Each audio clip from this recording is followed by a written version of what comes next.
Yesu ashimwe cyane.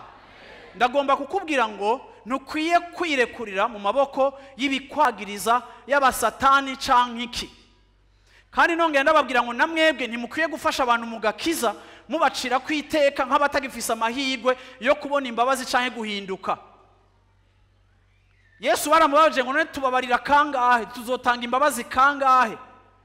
Yesu igiharuro yatanze ni nkuko muri 365 jours wo kwa mutanga imbabazi every day.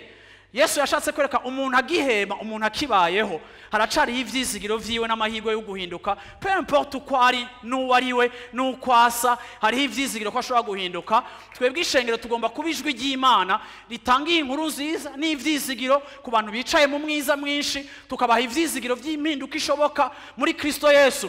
Kuko twebwe tumaze kubareka ko bidashoboka, abantu nta vyizigiro baba bagifise atari kuba livré au péché complètement et totalement, bakabaho nk'abagendera muri condamnation, ntibigere bakira imbabazi z'Imana kuko ishengero ryatakaje ijwi ryo kuvuga ubutumwa bwiza bw'imbabazi za Kristo.